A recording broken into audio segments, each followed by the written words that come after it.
Satu tanah air, satu bangsa, satu bahasa persatuan Indonesia.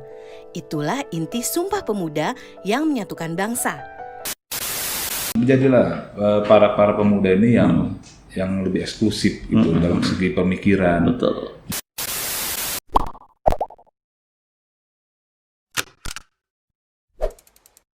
Salam jumpa sahabat delegasi dimanapun Anda berada. Pada hari ini tanggal 27 Oktober tahun 2020, kita kedatangan tamu istimewa, seorang tokoh pemuda Sumatera Utara. Beliau adalah Ketua DPD Komite Nasional Pemuda Indonesia Sumatera Utara, Bung L. Adriansa, Sarjana Ekonomi. Selamat pagi, selamat berjumpa kembali Bung L. Pagi, Bung Adrian. Ya, apa kabar hari ini? Alhamdulillah sehat. Dalam kondisi pandemik ini tentunya yang kita harapkan sekarang ini adalah kesehatan, Bang.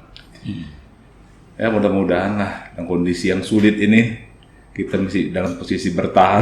Iya.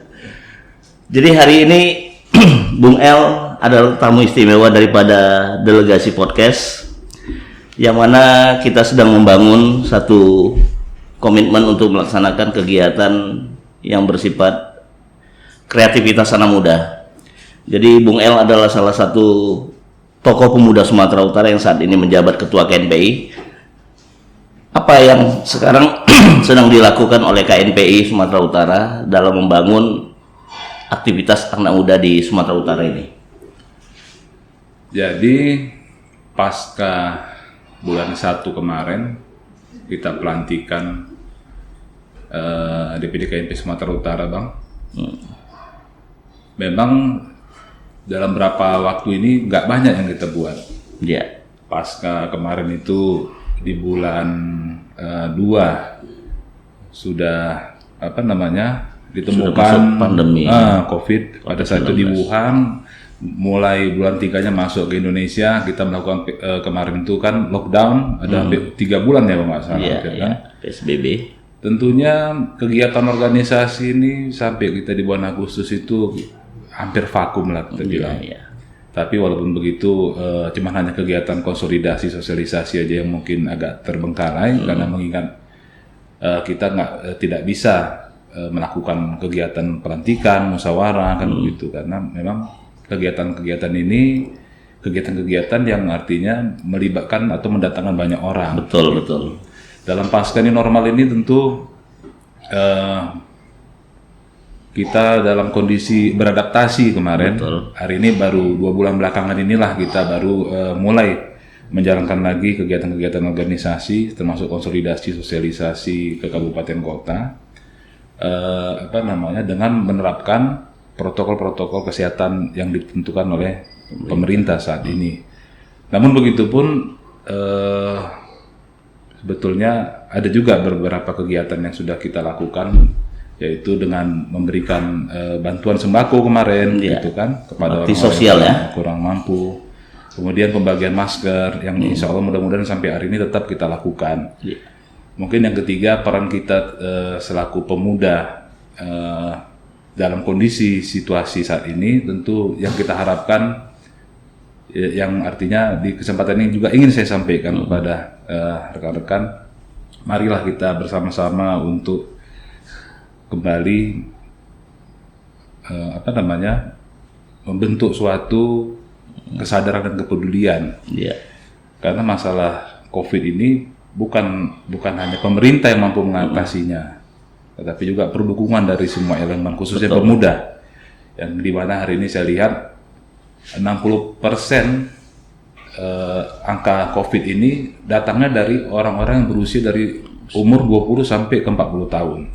Artinya bisa kita bilang bahwa usia muda ini banyak yang terjangkit. Kasar ya. Nah, apa ya upaya yang harus kita lakukan? Yang pertama, coba kita membuka lagi revolusi mental, yang dimana kita perlu hari ini kepedulian dan kesadaran itulah yang mungkin menjadikan salah satu bisa kita bilang ya, itu mungkin hari ini memang itu yang hari ini dibutuhkan oleh negara saat ini, dengan cara misalnya contoh bukan hanya mensosialisasikan pesan mama yang seperti yang disampaikan oleh Pak Gubernur juga, dengan mensosialisasikan 3M, memakai masker, mencuci tangan, menjaga jarak. Bukan hanya itu, tapi juga ikut juga menyampaikan kepada masyarakat bahwa pentingnya hidup sehat, menjaga kesehatan. Nah, hari ini di samping itu juga kita lihat seperti yang hari ini saya dengar, tingkat kesembuhan dari pasien COVID ini sudah 80% sudah mulai kan begitu. Ada perbaikan ya. Nah, namun begitu pun saya masih merasa khawatir Bang, karena kita lihat memang pasien COVID ini kan nggak semua terdata gitu. Belum tentu, maksudnya ini data ini saya bukan bilang maksud data itu tidak akurat ya, tapi jangan kita berpegang terhadap data itu kemudian kita tuh longgar gitu.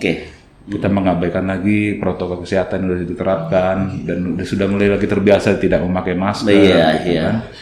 Yang mudah-mudahan kita tetap bertahan lah. Ya, kita berharap masyarakat konsisten untuk melaksanakan jaga jarak, mencuci tangan, kemudian untuk beraktivitas agar melakukan kegiatan sesuai dengan prokes lah ya Ketua ya, protokol kesehatan. Nah, kemudian gini Ketua, kita tahu Ketua KNPI Sumatera Utara itu tidak serta-merta langsung menjadi Ketua KNPI. Kita ingin dengar juga, para sahabat delegasi ingin dengar juga, masa kecilnya Ketua itu bagaimana kok bisa sampai saat ini bisa terus menapak karir? Ya, alhamdulillah. Sebetulnya inspirasi saya berorganisasi ini lahir dari orang tua saya. Pada saat itu almarhum bapak saya ini 20 tahun jadi ketua PP di Kabupaten Semarang. Ya.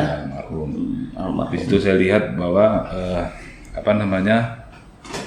kalau dulu di rumah itu nggak pernah berhenti Bang. Dia tamu-tamu ya. Semua tahu siapa-siapa datang. Mungkin sahabat-sahabat dari polisi, tentara, preman segala macam ngumpulnya di rumah tempat semua. Ngumpulnya warga masyarakat lah ya. Nah, jadi saya pikir, waduh, ini mungkin salah satu manfaat organisasi ini, kita bisa banyak kawan, banyak teman, bisa banyak sahabat, informasi yang kita dapat, bisa banyak kemudahan, dan alhamdulillah memang saya syukuri saya adalah salah satu orang yang beruntung gitu.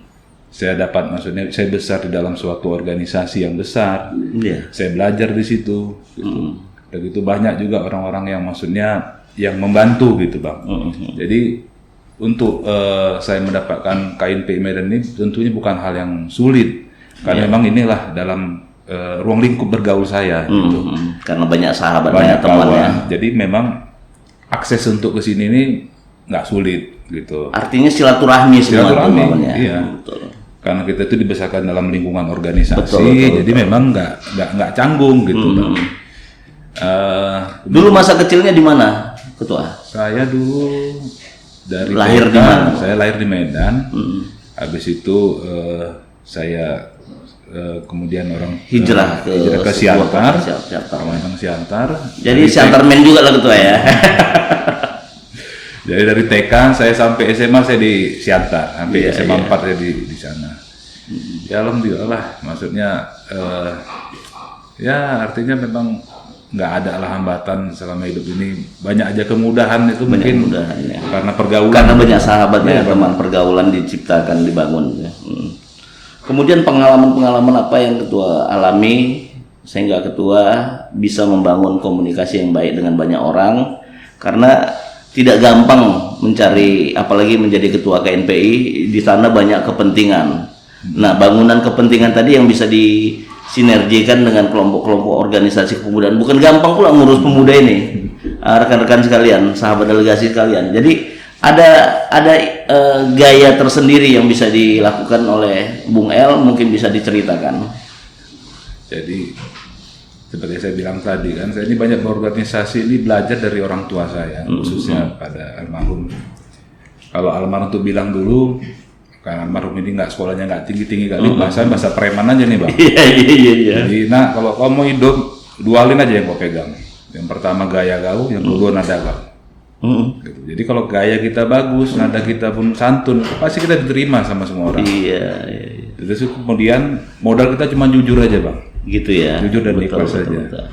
Ya lagi kita ada, nggak ada. Yang penting kita tidak menyusahkan orang. Benar. Dan itu yang paling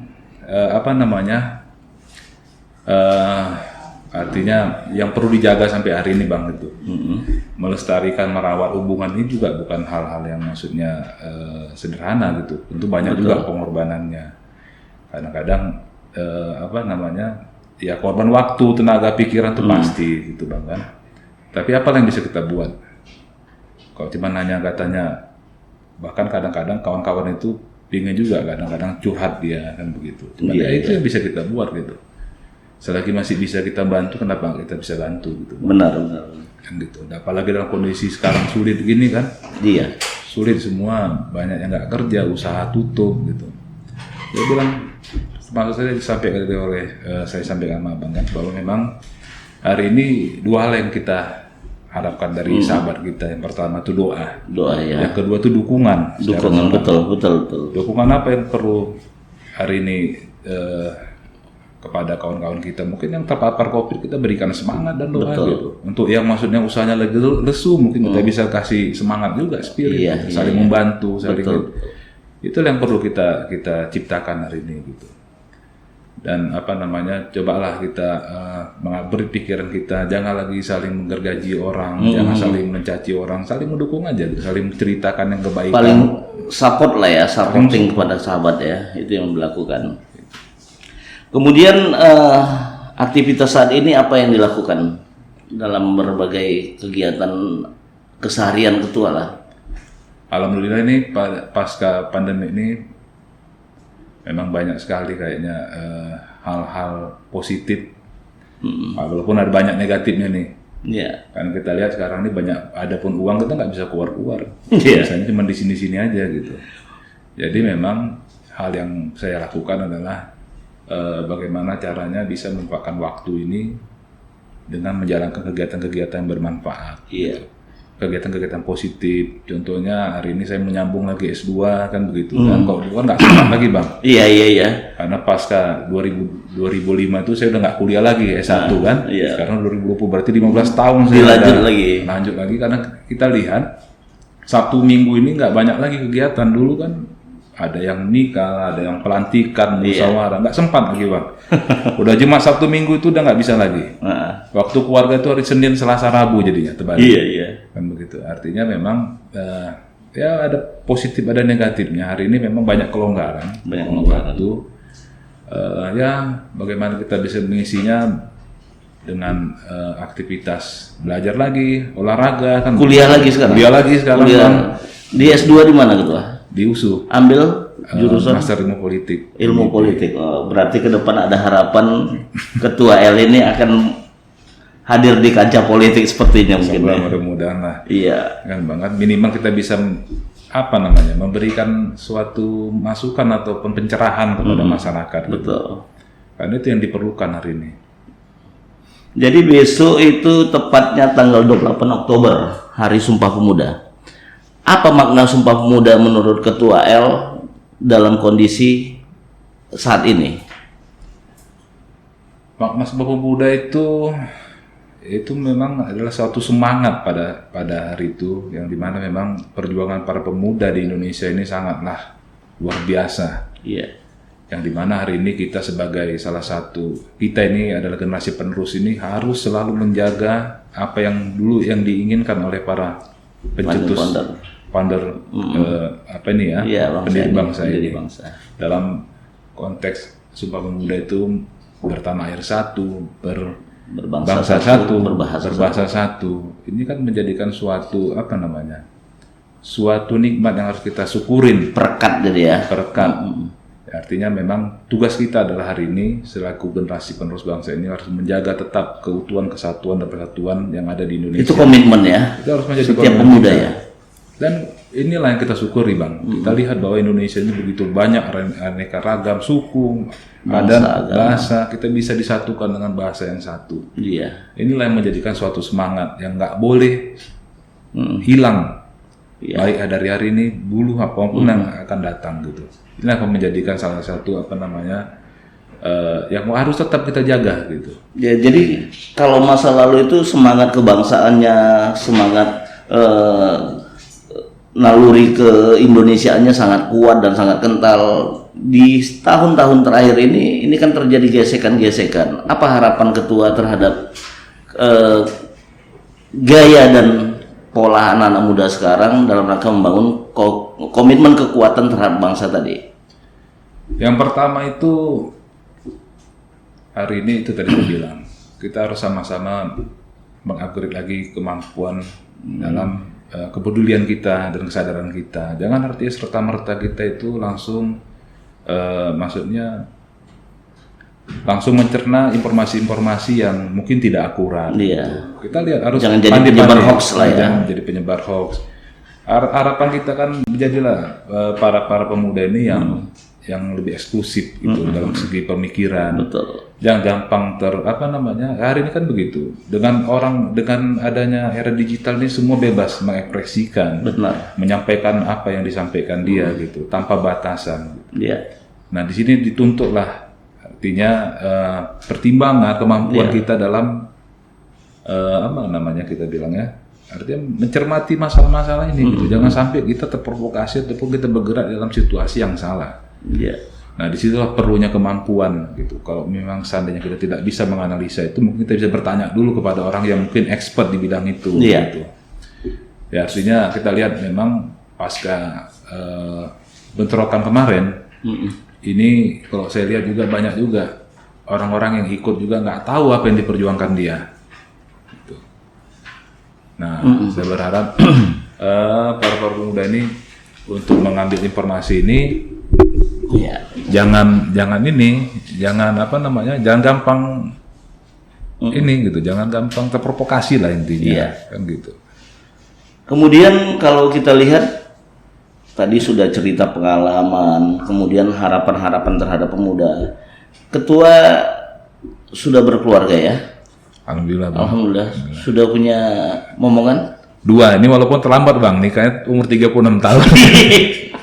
Tapi ada terlambat, buktinya sudah 2 Ketua. 2, mesti agak kejar juga nih. Iya. Karena udah ketinggalan waktunya itu. Yang pertama usia berapa Ketua? Alhamdulillah sekarang ini usianya udah hampir jalan 3 tahun Bang. Oh, jadi sering bermain lah, jadi banyak bermain sama anak-anak lah ya. Masalah pandemi ini tuh juga banyak juga kesempatan kita main sama anak kita di rumah. Jadi banyak sering komunikasi jadinya ya. Kalaupun banyak aktivitas dilakukan di rumah gitu ya. Di rumah. Iya. Banyak di rumah kan. Jadi sering olahraga juga. Hobi-hobi apa Ketua? Saat ini saya gym lah dari dulu Bang paling nggak. Tapi bukan maksudnya membentuk-bentuk kali badan, nggak, yang penting sehat aja Bang. Karena kita ini makannya banyak soalnya. Iya. Banyak makan, banyak minum, banyak duduk ya kan? Banyak makan, banyak minum, banyak duduk. Jadi memang perlu olahraga. Iya, ada pepatah bilang kan, maksudnya gini, kita ini berolahraga bukan untuk cari sehat.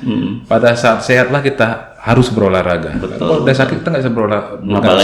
Apalagi olahraga nggak sempat gitu ya. Itulah juga salah satu yang mungkin harus kita kampanyekan gitu mengenai masalah hidup sehat. Iya. Hidup sehat ini artinya aktivitas olahraga itu juga menjadikan rutinitas gitu. Apakah mungkin dilakukan 3 kali dalam waktu seminggu? Yang penting kan konsisten dan komitmen gitu. Jadi ada informasi Ketua katanya hobi juga menembak gitu.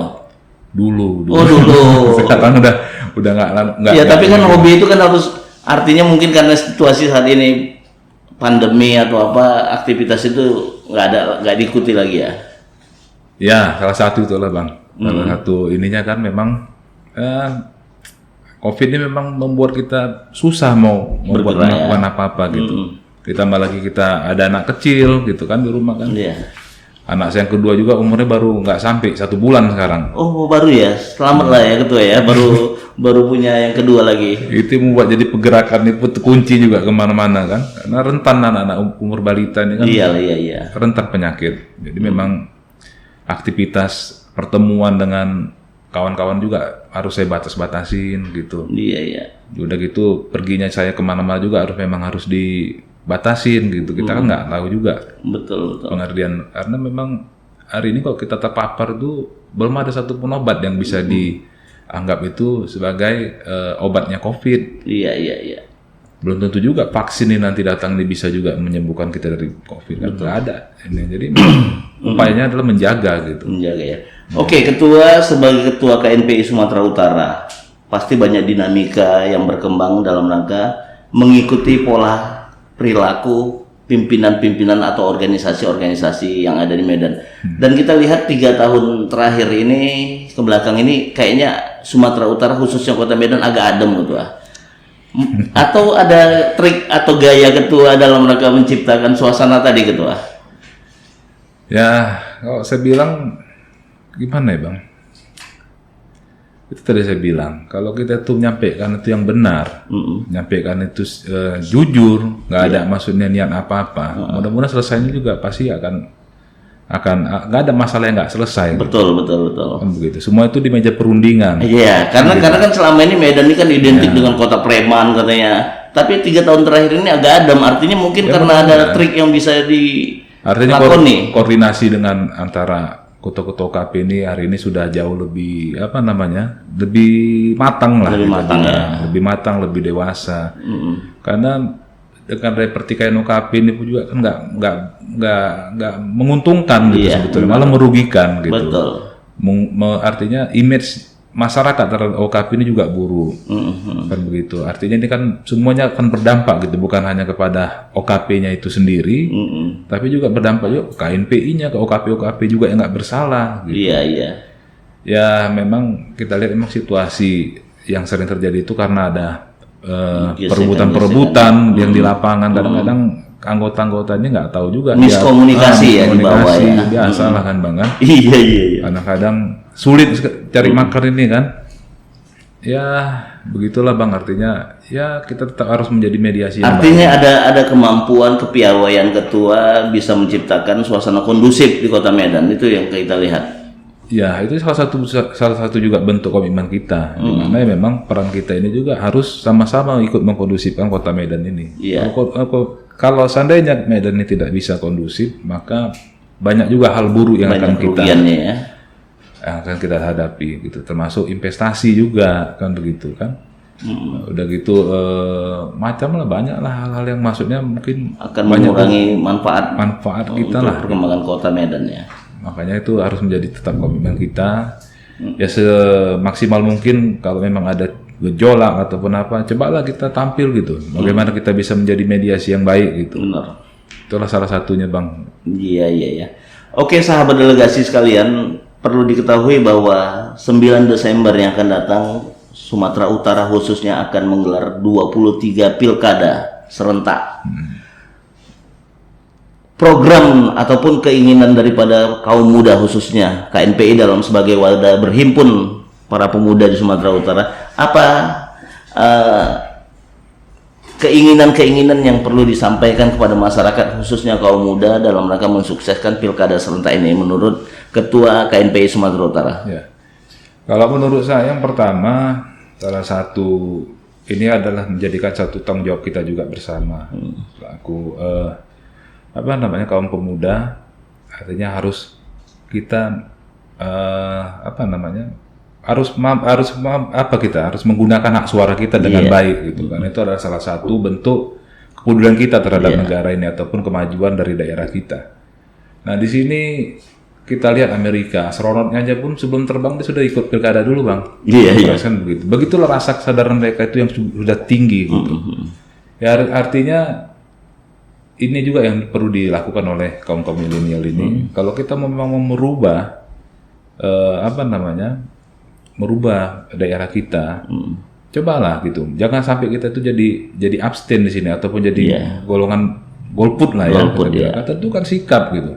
Kemana? Kalau memang katanya ada 2, ya pilih salah satunya, kan begitu. Nah, yang menjadikan mungkin kaum milenial ini juga melihat sosok juga bang. Benar. Kalau dilihat nanti sosok itu juga dianggap tidak bisa mewakili dari aspirasinya ataupun cita-citanya, tentu dia nggak mau milih. Betul.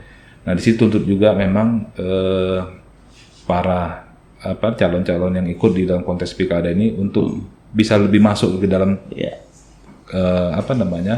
kelompok-kelompok milenial ini gitu.